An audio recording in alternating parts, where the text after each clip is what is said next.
With Jujutsu Kaisen entering its final year in the final battle between Gojo and Sukuna, a lot of the community has been looking back at some of the most common versus battles talked about to see who would actually win those fights. This includes fights like Yuta vs Megami, Gojo vs Sukuna, or what sparked this video today, Yuta vs Hakari. Which, let's take a second to be honest, is the only reason all of us are here. So let's take a minute out of our day to talk about why this fight's not nearly as close as people make it seem, and why characters like Yuta and Hakari shouldn't be compared in the first place. But first things first, let's give a backstory to both of these characters and explain why they're so strong and important. Our first introduction of Yuta Okkotsu is from the JJK Zero manga, which is basically the prequel to the first chapter of JJK. In this, we learn the story of Yuta Okkotsu, which involves his best friend dying right in front of him, which led to her cursing him and becoming Rika, a special grade curse who haunts This leads Yuta to be arrested and set for execution by the Jujutsu Society. This is where he's introduced to Gojo, who stops the execution with the intent to train Yuta to be a powerful sorcerer, and then introduces him to the further Jujutsu high to make him stronger. Now, Rika herself is nothing to be doubted. As a special grade curse, she's one of the strongest to appear in the series and is referenced by Geto as the Queen of Curses. Geto also mentions that if he had Rika's power, his chances of taking over the Jujutsu Society would jump from 20% to 99%, which is just insane when you think about it. Not to mention, when Yuta and Rika fought Geto, they were able to defeat him, a character who's also a special grade level sorcerer, further making him one of the strongest sorcerers in history. But in all fairness, when Yuta lost Rika at the end of JJK Zero, he also lost his rank, which would somewhat imply that he may have lost some of his power. But that's not the end of everything, because we know he does get stronger and regain his rank as a special grade sorcerer. While Hakari, on the other hand, is a little different for a few reasons. For one, he's not a special grade level sorcerer, but he's still referenced by Gojo to have the potential to rival him someday, just like Yuta. And on top of that, he's referenced as a third grade student and one of the strongest students within the Tokyo district of Jujutsu High. The first time we're introduced to Hakari is when we see him just before the Culling Games, as he's known to be holding an illegal fight club while he's suspended from school. He's introduced by Gojo and a lot of other characters to be a very strong character and one of the strongest characters within the series, going as far as to matching and defeating Kashimo, a character who was viewed as one of the strongest within the Culling Games itself. Now, as you can see, both these characters are represented within the narrative as being increasingly strong, which is why they're compared so often and why this becomes such a complex conversation. Which is why I'm making this video today. Today I'm going to be explaining who wins this fight and why it's not actually as close as people think. First things first, a lot of people try and bring up statements for Hakari like the one that Yuta says where he says Hakari is stronger than him. The only thing is that Maki herself disagrees with this statement when it's made, and there's also contradictory statements that go against it. For example, in the Culling Games, there's a statement that says Yuta is second only to Gojo. Now, people will try and bring up that the Viz says that it's an unusual ability specifically, but if you take a look at the rules themselves, what it actually says is that Yuta is the most brilliant sorcerer of his generation after Satoru Gojo. Now, if you want to say this isn't enough to definitely say that Yuta beats Hakari, I agree, but I would also say this leads more credence as a narrator statement over the Yuta statement that's made that Yuta is weaker than Hakari. So from those two statements alone, I'll give the edge to Yuta, but there's other things we have to consider, including the jackpot and how it's activated. For those who didn't know, the idle death gamble, which is the domain of Hakari, basically has the ability like a lotto machine. If you play the machine, you have a chance of hitting jackpot, which will give him boundless curse. Now, as shown, the chances are pretty low of this happening, but he does have the ability to increase the odds and probability. And in fairness, it does work, and it does make it far more probable, which is why he's able to use it twice in the Kashimo fight. With the boundless curse energy he gains from jackpot, he's basically able to regenerate over and over again, making him far more powerful and far more harder to fight. But it should be pointed out that he isn't invincible. Even in the Kashimo fight itself, he's shown not to be invincible and shown to have a hard time against Kashimo, even with the boundless power. And you also got to remember, the time frame for this is only 4 minutes and 11 seconds. Now, this is really bad for Hakari for a few reasons. One of the big things being that Yuta can hold his power for a full 5 minutes. It says himself that he can use his full power for 5 whole minutes. It should also be pointed out that in the Kashimo versus Hakari fight, Kashimo let Hakari activate the jackpot. And just solely due to the fact that Yu's personality is different to Kashimo, and this is a versus battle where one's trying to kill the other, I'd say Yuta probably wouldn't give him that. So if I had to be honest, Yu's at quite an advantage here, while Hakari has quite a disadvantage when it comes to stamina and the chances that Yu might just kill him if the jackpot doesn't work. But obviously, when we're having this conversation, I feel like a lot of people are talking from the perspective where jackpot does activate for this hypothetical battle. And in that case, Yuta just has far better scaling stats. A good example would be someone like Kashimo, who sure is implied to be really strong in the series and beats up Panda pretty casually, but the best statements or feats we have for the character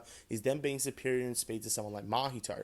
Other than that, their best comparison is to Hakari themselves. But even that itself is not really impressive when you take into consideration someone like Kenjaku should be far faster and far stronger than the likes of Mahito. And special grade sorcerers like Yuki are able to keep up with Kenjaku. And on top of that, for someone like Yuta, we can bring up the fact that 15 Finger Sukuna manages to blitz and destroy the likes of Jogo, and we know that 15 Finger Sukuna was believed to be able to be stopped by Yuta by Yuji himself, someone who witnessed the Shibuya events through his own eyes. But even if that's only speed, we can prove that Yuta should probably be superior to Hakari in speed. We can talk about the strength aspect too. But then yet another issue rises once again. Yuta is probably one of the strongest characters in the series, and if you're taking curse energy, they're probably equal, but one has better stamina. If you're not taking something like curse energy, we know even things like the concrete blast Yuta can take on head on and then revive himself using reverse curse energy. To be more specific, it's more like healed than revived, but you get the point. And once again, to double back, we know just off seeing Yuta and Rika alone, Yuji was confident in the idea that Yuta would be able to defeat 15 Finger Sukuna if it went on a rampage. And whether or not you agree with Yuji's opinion, you had to agree it's a pretty interesting statement that Yuji thought a character that beat Jogo and Maharaga pretty easily would still lose to the likes of Yuta and Rika. And there's also another aspect that people seem to neglect in this battle, which is the fact that Yuta and Rika can fight separately and pretty equally while separately, which will inevitably create a huge problem for someone like Hikari who has to fight both of them at once, and on top of that they may have a power advantage, on top of that they definitely have a stamina advantage. That brings us to a conclusion. I do think Hikari loses his fight mid-diff to high diff, and on top of that I think Yuta just has a hacks advantage, stats advantage. On top of that, a 2v1 situation makes it really hard for someone like Hikari, even if he can continuously regenerate for 4 minutes. But if you disagree with me, please leave a comment and tell me why you do, and I'll respond to it in another video or in a short. See you guys.